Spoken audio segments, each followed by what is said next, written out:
di bidang apa?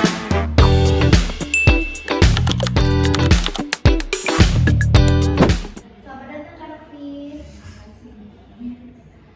Kak, boleh nggak sih kita mulai dari awal dulu? Ceritain dong gimana pertama kali kakak memutuskan masuk jurusan psikolog. Ada momen atau alasan tertentu nggak? Oke, kalau kenapa alasannya masuk ke psikologi itu dulunya sebetulnya memang bukan mau masuk psikologi. Jadi memang harapan dari almarhum ayah itu saya diminta untuk masuk kedokteran. Cuman waktu itu saya menyadari betul bahwa kemampuan di bidang biologi saya jelek, saya jelek ya, kurang lah ya, kurang. Kemudian pokoknya tentang IPA tuh nggak terlalu bagus dibandingkan IPS. Akhirnya waktu itu saya diskusi dengan psikolog saya dan akhirnya direkomendasikan untuk mengambil jurusan psikologi. Kemudian yang jadi tantangannya mengkomunikasikan itu kepada ayah ya, karena kan beliau punya harapan gitu ya, harapan tentang nanti selanjutnya masuk ke kedokteran. Namun setelah itu saya coba diskusikan dengan ayah saya bilang gini, Pak, kayaknya saya nggak bisa, kayaknya aku nggak bisa ngambil kedokteran karena dilihat dari rapot nilai Pak saya jelek, nilai Pak IPA aku jelek. Jadi bolehkah aku ngambil jurusan lain yang mirip dengan kedokteran tapi beda kajian? Apa itu? Kata Bapak. Terus udah gitu psikologi, saya jawab gitu. Bedanya apa? Kalau misalnya kedokteran itu ngomongin tentang fisik gitu ya, kalau psikologi itu lebih ke jiwa, kata saya gitu. Karena informasi yang saya dapatkan baru segitu gitu ya, nggak terlalu dalam gitu.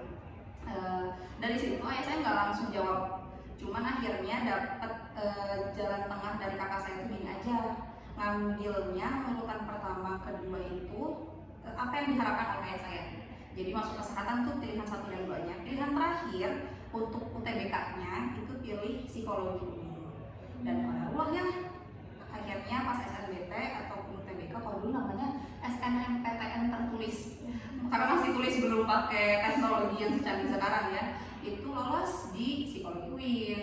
Dan setelah itu ya intinya dari ayah saya, kamu memilih itu tanggung jawab dengan pilihan lah, kayak gitu kasarnya. Jadi buktikan kalau kamu bisa dalam tanda kutip sukses gitu ya dengan kamu ngambil bidang psikologi. Tapi selain itu juga saya suka memperhatikan perilaku orang lain. Gitu. Jadi suka penasaran kenapa orang itu tuh berperilaku A, B, C gitu. Kayak gitu. Emang kuliah di psikologi itu seru ya sepertinya. Banget. Oke, jadi kami mau lanjut nih ke pertanyaan kedua. Waktu kuliah S1 dulu, apakah kakak langsung tahu nih fokus ke klinis atau ada peminatan lain yang sempat dipertimbangkan? Nggak langsung tahu. Sampai sekarang tuh masih kayak eksplor sebetulnya. Jadi kayak minat saya tuh tentang ilmu atau psikologi itu banyak banget. Jadi ke klinis iya, ke sosial iya, ke eksperimen juga iya dan lain sebagainya. Ke pendidikan malah tidak sama sekali gitu ya. Ke PIO juga enggak gitu ya.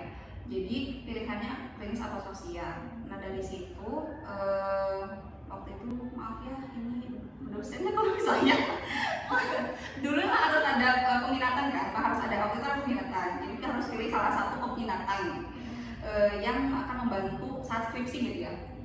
Akhirnya saya milihnya bukan cuma satu. Jadi peminatan saya adalah 2, klinis sosial gitu, karena saya masih bingung gitu mau ngambil yang mana gitu. Jadi ada klinisnya, ada sosialnya juga. Oh berarti bisa kayak dua-duanya ya? Sebetulnya cuma satu sih gitu, makanya ini mohon maaf ya kalau jadi tapi saya izin kok sama kaprodi waktu itu, saya mantunya 2 ya Pak gitu, dan nggak diain tapi saya jalanin aja gitu sih. Pertanyaan selanjutnya, perjalanan ke jenjang profesi psikolog itu seperti apa sih Kak? Kan karena Indonesia itu kita perlu tunggu pendidikan profesi dulu, bisa diceritain prosesnya? Oke, kalau profesi psikolog sebenarnya saya belum psikolog ya teman-teman ya. Jadi kalau sekarang itu memang ada perubahan ya. Kalau yang sebelumnya itu kan untuk jadi seorang psikolog itu dia harus ngambil S2 magister profesi. Entah itu nanti ada peminatan untuk profesi psikolog klinis, kemudian pendidikan, PIO, sosial kalau nggak salah lagi. Nah kalau untuk yang sekarang itu mekanismenya itu kayak kedokteran yang S1, kedokteran umum, nanti profesi sebagai dokternya gitu. Nah sekarang kayak gitu, jadi lulus teman-teman nanti S1 psikologi psikologi, ngambil untuk profesinya, jadi nggak harus ngambil S2 gitu. Kayak gitu sih kalau misalnya yang saya tahu ya, gitu sih. Jadi kuliahnya nggak akan lebih lama dibandingkan waktu pas magister. Oke, jadi Kak, ini pertanyaannya kalau kata orang-orang tuh pasti relate banget buat kami nih. Ada nggak sih pengalaman Kakak selama menjadi mahasiswa psikologi? Apa momen yang paling berkesan atau paling challenging? Apa ya? Oh, yang paling challenging itu saat ngerjain skripsi. Karena topik yang saya angkat itu tentang sosial yang apa ya, sensitif, karena saya ngomongin tentang prasangka sosial terhadap toleransi beragama. Yang challenging-nya itu saya harus ngambil data 365 mahasiswa door to door yang nawarin karena belum ada Google Form. Waktu itu alhamdulillahnya disupport sama dosen pembimbing saya, sama Bu Asti, dan dikuatkan gitu ya bahwa sempat saya tuh kayak ngedown, kayaknya udah proposal, udah sempro. Waktu itu pas sempro memang agak apa ya, teruji mentalnya karena yakin kamu mau teliti ini gitu, sampai ada persepsi bahwa saya tuh pendukung salah satu aliran dan lain sebagainya gitu ya. Tapi akhirnya Bu Asti bilang gak apa-apa, lanjutin aja gitu, nggak usah diganti, ini topik yang menarik dan jarang, waktu itu jarang, baru ya, kayak hal-hal yang jarang diangkat tentang toleransi beragama gitu. Jadi itu yang momen yang challenging buat saya tuh ngambil datanya, karena pas waktu ngambil data itu ada mahasiswa yang mungkin jadinya asal ya isinya gitu. Jadi kayak ya udah, sampai saya tegur, kalau misalnya kamu nggak mau ngisi dari awal, ya udah nggak usah ngisi gitu, daripada kamu mempengaruhi hasil skripsi saya. Sampai saya gituin gitu. Ada yang misalnya saya waktu pas minta ke mana ya, ke organisasi Islam di UIN, ditolak gitu ya, jadi harus nyari lagi yang lain gitu, kayak gitu sih. Bahkan ya itu ada persepsi bahwa saya tuh bagian dari organisasi, salah satu organisasi gitu. Pertanyaan selanjutnya, mata kuliah atau pengalaman belajar apa sih yang paling terasa dampaknya sampai sekarang? Sampai sekarang bekerja itu psikologi sih. Karena kepake banget gitu di dunia kerja, karena banyaknya praktek ya. Kemudian juga alat-alat instrumen-instrumen yang dipakai waktu pas dipraktekin waktu pas kuliah itu tuh kepake banget sampai sekarang tuh. Karena tidak semua, pas saya ngobrol gitu ya sama tim staff juga gitu ya, atau misalnya wawancara tim psikologi kami pun bahkan nggak dapet seleluasa waktu saya belajar di S1 dulu gitu. Jadi pas saya tanya praktek nggak waktu pas belajar WB, enggak, jadi cuma dikenalin aja secara umum. Jadi kan sayang banget ya gitu, dan itu yang kalau di sini yang masih relate dengan pekerjaan saya, itu yang masih berpengaruh gitu, masih kayak oh ini yang harus dipelajari dari bukan pelajari, yang berdampak ke saya tuh tentang ilmu itu gitu. Dan karena saya sekarang di bidang pendidikan, tentunya juga psikologi pendidikan juga penting gitu. Jadi memang tergantung ke bidangnya masing-masing nanti saat bekerja gitu. PIO juga, karena sebelumnya saya di PIO juga apa ya, perlu juga gitu ya. Jadi harus ngulang-ngulang lagi. Pas saya konsul misalnya sama siswa pun saya harus buka buku lagi tentang psikologi kayak gitu sih. Jadi banyak juga ilmu-ilmu yang perlu dipelajari lagi gitu kalau saya ngerasanya sekarang. Kayak ngerasa kurang gitu. Sekarang tuh kayak oh dulu perasaan belajar kok sekarang kayak kosong banget tentang ilmu itu gitu. Selanjutnya Kak, ada nggak sih konsep psikologi yang dipelajari di kuliah tapi di lapangannya jauh lebih kompleks? Misalnya kayak proses diagnosis atau pendekatan terapi tertentu.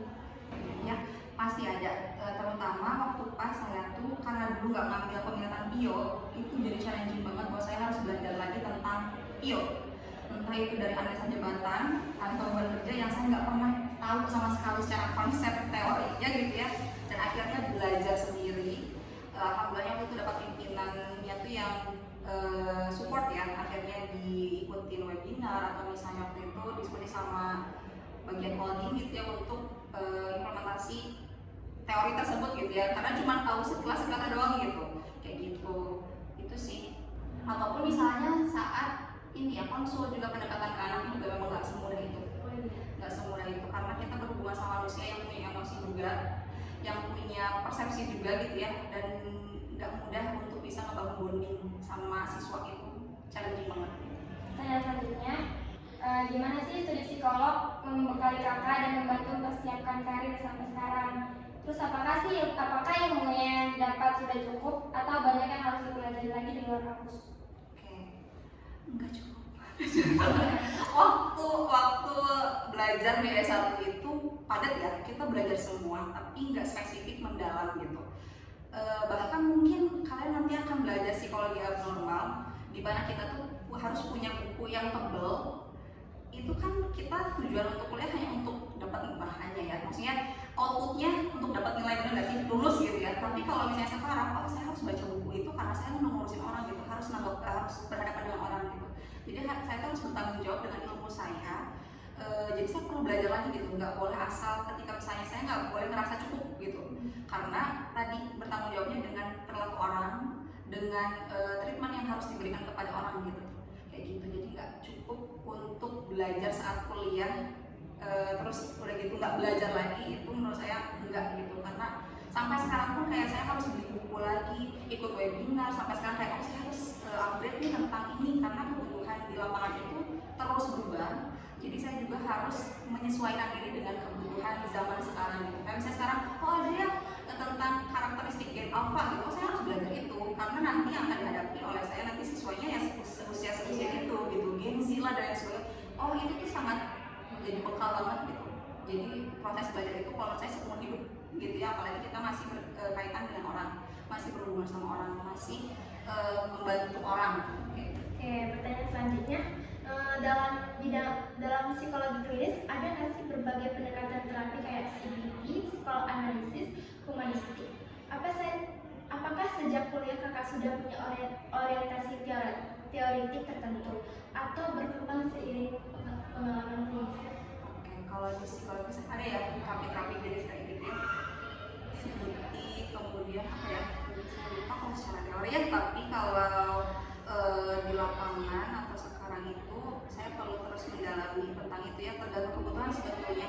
Kayak kemarin saya ikutan ACT, Acceptance and Commitment Therapy, kemudian saya belajar tentang relaksasi juga, belajar tentang mindful behavior therapy gitu ya kalau nggak salah. Kalau orientasi mah belum ada, maksudnya tuh yang kayak harus mendalami salah satu jenis terapi apa gitu, enggak. Tapi ya seiring berjalannya waktu sesuai dengan kebutuhan. Tapi kalau lambat laun saya jadi punya memang harus mendalami salah satu supaya bisa jadi expert di salah satu bidang itu gitu, daripada kita kayak nyomot banyak hal tapi nggak expert gitu. Gitu sih. Pertanyaan selanjutnya, selain hard skill akademis seperti asesmen dan terapi, soft skill apa yang paling krusial dan seharusnya lebih dari setiap mahasiswa? Soft skill ya? Kalau soft skill yang harus dimiliki tanggung jawab kali ya. Maksudnya karena kita berhubungan sama orang dan kita tuh pegang data orang, data rahasia gitu ya. Kita tuh nggak boleh sembarang nge-share ke siapapun. Bahkan saat praktikum dulu tuh rigid banget ya. Kalau sekarang kan banyak media yang memudahkan ya. Maksudnya kalau dulu tuh ngupload itu nggak boleh, sampai ada pokoknya nggak boleh gitu, ada aturan lain sebagainya. Nah itu harus dijaga gitu, memegang komitmen bahwa saya tuh bertanggung jawab atas data-data klien itu betul-betul harus dipegang gitu. Nggak boleh kayak aku lagi praktikum nih, foto dulu atau lain sebagainya, itu data rahasia banget. Terus kayak inform consent ya kalau nggak salah, yang kayak surat kayak kesediaan bisa jadi WA gitu tuh kayak harus betul-betul dipegang gitu. Tanggung jawab kita sebagai mungkin nanti jadi tester, jadi nanti jadi pas praktikum jadi konselor misalnya, praktek dan sebagainya gitu ya praktikumnya. Jadi menurut saya hard skill, salah satu hard skillnya tuh kita harus tanggung jawab dengan bisa menjaga kerahasiaan dari klien. Kemudian empati tuh harus dimiliki gitu ya sama setiap manusia, termasuk kita bagian psikologian yang belajar psikologi. Kalau kita nggak empati, kita nggak akan bisa menggali banyak hal dari klien gitu. Jadi kayak sebatas udah aja, gitu ya, cuma gitu doang gitu. Tapi kalau misalnya kita udah punya empati sama orang lain, kita bisa lebih merasakan apa yang dirasakan sama orang lain. Barangkali bisa lebih tepat juga nanti intervensinya dan lain sebagainya. Oke, jadi pertanyaan selanjutnya, dari sudut pandang kakak sebagai praktisi nih, apakah sistem pendidikan psikologi kita sudah cukup mempersiapkan calon psikolog untuk menghadapi tantangan kesehatan mental masyarakat yang berlaku? Sebetulnya akan kembali lagi ke pribadi masing-masing, karena ketika kita lulus kita nggak bisa mau kita tuh komitmen dengan diri kita gitu, dengan lulusnya sebagai lulusan psikologi gitu ya, kitanya bisa nggak, setiap diri kita tuh bisa nggak menjawab permasalahan kesehatan mental di masyarakat gitu loh. Jadi kalau nanya tentang sudah cukup belum ya, kalau secara teori mungkin ya, tapi secara praktek itu akan kembali ke masing-masing, ke individu masing-masing, apakah punya komitmen untuk itu atau enggak. Kalau menurut saya. Pertanyaan selanjutnya, apa saran atau tips dari kakak untuk kami sebagai mahasiswa psikolog, khususnya untuk pengembangan diri dan perencanaan karir? Semangat belajar itu yang pertama, karena teman-teman tuh ya, psikologi itu kan luas banget. Jadi kalau misalnya teman-teman punya kesempatan untuk bisa jadi tester, untuk jadi apalagi misalnya observer, ikutan, karena dari situ teman-teman tuh kayak belajar basicnya dan melatih skill gitu. Sekarang di tim psikologi yang saya di situ ya, itu saya tuh kayak tertantang banget karena psikologi kami itu bilang gini, observasi itu adalah data yang kalau misalnya salah, tester salah untuk menuliskan, observer salah untuk menuliskan, itu akan berpengaruh kepada hasil anak, bahkan kepada keputusan misalnya oh diterima atau tidak dan lain sebagainya. Jadi kalau misalnya praktikum itu hanya belajar di ruangan, teman-teman perlu belajar lagi praktek di luar sana, dan jangan takut buat salah, jangan takut buat coba, jangan takut untuk terus memperbaiki diri. Ketika misalnya dikasih tahu nih, oh kayaknya masih perlu ditingkatin nih bagian skornya masih ada yang keliru, jangan baper, karena didikan itu yang kita nggak dapetin di dunia perkuliahan gitu. Mungkin saat ini cuma kecil, tapi di dunia luar itu banyak banget gitu yang teman-teman bakal pelajari gitu, entah nanti tentang interaksi dengan orang lainnya juga, berorganisasi. Bahkan saya pernah juga di lembaga administrasi negara waktu itu jadi pemandu tes, kayak tester gitu, tapi ngetesnya itu untuk kayak kepala-kepala bidang apa, dinas apa dan sebagainya. Itu kayak oh challenging juga ya, ketemu sama orang-orang pemerintahan gitu yang harus dites saat itu. Oh beda ya rasanya, dan itu kesempatan-kesempatan itu yang berharga buat saya, yang udah bisa sampai di titik ini. Saya tuh banyak belajar gitu untuk ambil kesempatan meskipun kecil tapi diambil, meskipun fee yang cuma sedikit bahkan nggak ada, diambil gitu, karena itu kayak pelajaran banget gitu, pengalaman tuh pembelajaran banget buat saya untuk bisa terus berkembang.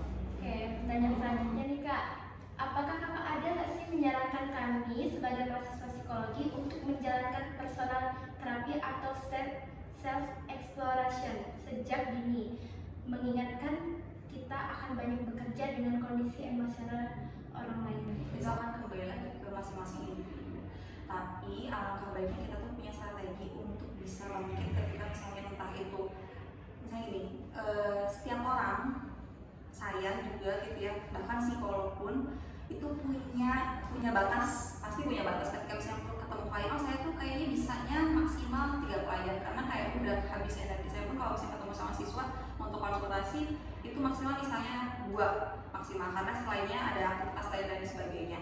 Nah itu kita harus punya strategi untuk bisa bukan bangkit ya, kayak menetralkan atau kayak meminimalisir untuk tidak terbawa emosi atau misalnya terlalu berempati berlebihan gitu ya. Jadi kita harus punya metode supaya kita tetap bisa objektif saat berhadapan dengan klien kayak gitu. Entah itu kalau misalnya mau sampai terapi, mungkin kalau misalnya ya mungkin, cuman tergantung juga dengan kondisi masing-masing tadi. Entah misalnya kan kita nggak tahu setiap kita apakah punya trauma yang mungkin saat berhadapan dengan klien kita malah kepicu ke trigger gitu ya, dan akhirnya jadi seperti apa. Nah barangkali itu kondisi-kondisi kondisional setiap orang yang nggak bisa disamakan. Dan kalau tadi tentang personal terapi juga itu juga tergantung juga kondisi kitanya seperti apa gitu. Tanya selanjutnya, untuk mahasiswa yang tertarik masuk ke jalur psikologi klinis khususnya, langkah konkret apa yang sebaiknya dilakukan dari sekarang? Misalnya volunteer di mana, baca literatur apa, atau ikut pelatihan atau apa? Oke, kayaknya banyak sekarang tuh ya informasi-informasi. Satu teman saya di tim salah satu tim kami di tim PD itu ada yang jadi konselor. Pokoknya banyak banget kok sekarang kayak volunteer menjadi konselor yang memang dia udah punya kompetensi ya, maksudnya punya kompetensi minimal semester berapa, karena mungkin udah ngambil wawancara dan sebagainya. Terus udah gitu Kalau webinar atau misalnya seminar, pelatihan itu juga tergantung minatnya teman-teman gitu, karena webinar atau seminar ataupun workshop dan apapun itu tuh akan kembali ke sukaan kita gitu, ke minatnya kita. Dan banyak juga yang ngadain gitu ya, entah itu misalnya kalau klinis kan klinis juga ada klinis anak, klinis dewasa ya gitu. Kalau klinis anak berarti kan berhubungan dengan anak gitu ya. Banyak tuh kayak misalnya salah satunya Biologi Payana. Biologi Payana yang punya Bu Indun, salah satu senior psikologi di bidang pendidikan, beberapa kali ngadain workshop tentang konsep belajar di anak gitu ya. Kemudian juga di biro-biro psikologi itu banyak banget sekarang yang berkembang, dan di situ tuh kadang suka ada webinar atau seminar atau workshop juga gitu yang diadain gitu. Jadi sebetulnya kitanya harus aktif buat nyari gitu. Kalau misalkan kita mereka nggak ada juga gitu ya. Kita yang nyari volunteer lah, entah itu baca juga, keinginan kita dulu yang dikuatin gitu bahwa saya mau jadi psikolog klinis. Teman-teman barangkali nanti misalnya setelah lulus bisa jadi ngambil, sekarang tuh ada ini ya, asisten psikolog. Nah siapa tahu untuk nanti habis lulus sertifikasi untuk jadi aslog, karena aslog itu biasanya nanti penempatannya bisa bermacam-macam, termasuk di rumah sakit juga bisa, jadi asisten psikolog aja, di pendidikan juga bisa, dan lain sebagainya gitu. Itu juga salah satu rekomendasi barangkali teman-teman mau gitu ya, dan klinis juga di aslog juga bisa. Sebenarnya nggak juga terus terang di PIO pun kebutuhan soalnya secara kompetensi di aslog itu sebenarnya kayak belajar tentang PD, psikologi psikodiagnostik, tapi versi lebih singkat aja gitu. Karena untuk review materi kayak teman saya di ikutan aslog itu belajar PDI lagi wawancaranya, kemudian interpretasi sederhana untuk tes intelijensi, kemudian juga observasi. Jadi memang skill-skill dasar yang dikuatin gitu. Itu bisa tuh diikuti sama teman-teman sertifikasi aslog. Kemudian untuk di klinis tadi misalnya klinis dewasa, berarti bisa jadi teman-teman akan mengikuti seminar atau webinar workshop tentang terapi. Banyak banget tuh terapinya juga yang kayak tadi saya juga sempat nyari tentang behavior analysis gitu ya, analisis ya, jadi untuk jadi analis perilaku misalnya dan lain sebagainya. Tadi misalnya CBT itu juga boleh kok, mahasiswa psikologinya S1 gitu, itu juga boleh. Jadi sebetulnya banyak peluang. Kayak UGM itu punya, setiap kampus kayaknya punya kayak pengembangan untuk pengembangan kompetensi mahasiswa psikologi gitu ya, entah itu di bidang klinis, mental health secara khusus juga ada, CPMH gitu ya, UGM itu ada, di UI juga ada namanya LPTUI, lembaga psikologi terapan UI kalau nggak salah. Itu juga banyak kayak misalnya jadi asesor, teman-teman juga bisa jadi asesor tuh kalau misalnya nanti teman ke PIO ya. Terus apalagi yang banyak gitu sebetulnya peluang-peluang atau kesempatan-kesempatan belajar gitu ya untuk menunjang teman-teman ngambil psikolog klinis gitu ya. Cuman kita balik lagi kitanya kuatin dulu bahwa kita memang mau ngambil di bidang itu gitu sih. Oke, jadi ini pertanyaan terakhir nih Kak. Bagaimana kakak bisa menjaga kesehatan mental kakak, keseimbangan hidup sebagai seorang psikologi klinis? Oke, kalau saya ya menjaga kewarasan ya menjaga kewarasan di aktivitas saya waktu pas dulu barangkali sebagai terapis, dan juga sekarang kayak saya harus punya momen untuk ngeluangin diri sendiri, waktu untuk diri sendiri, karena aktivitas pekerjaan kita di sini itu kita itu nggak hanya bekerja di sini, tapi kan ada peran-peran lain yang harus kita jalani, entah di keluarga, entah di yang lain gitu ya. Jadi memang perlu meluangkan waktu untuk sendiri, entah itu kayak mau melakukan aktivitas yang disenangi gitu ya, ataupun kayak mungkin kalau sekarang bahasanya healing gitu ya, entah bisa yang pergi kemana dan lain sebagainya. Kalau saya sendiri lebih tipe orang yang tergantung gitu ya, cukup main gitar aja kayaknya udah bisa rilis gitu, cukup untuk kayak nyanyi di dalam kamar aja udah kayak bisa rilis gitu, ataupun misalnya journaling juga bisa dilakuin gitu ya kalau secara konsep gitu ya. Tapi itu akan kembali lagi ke orang masing-masing gitu ya. Kalau saya untuk itu kayaknya bisa rilis gitu, untuk harus mengetahui dulu apa yang kita sukai, supaya ketika misalnya kita udah jenuh dengan pekerjaan kita bisa menikmati waktunya kita sendiri dengan melakukan hal yang kita sukai. Wah, banyak banget nih ya teman-teman insight yang kita dapat hari ini. Terima kasih banyak Kakak Hanafi. Sama-sama. Sudah berbagi pengalaman dan ilmu dengan sangat terbuka. Nah, buat kalian yang nonton, semoga episode ini bisa jadi bekal dan inspirasi buat perjalanan karir kalian di bidang psikolog. Jangan lupa like, komen, dan share video ini ya. Sampai jumpa. Sampai jumpa. One is the loneliest number that you'll ever do. Two can be as bad as one. It's the loneliest number since the number one. One is the loneliest number that you'll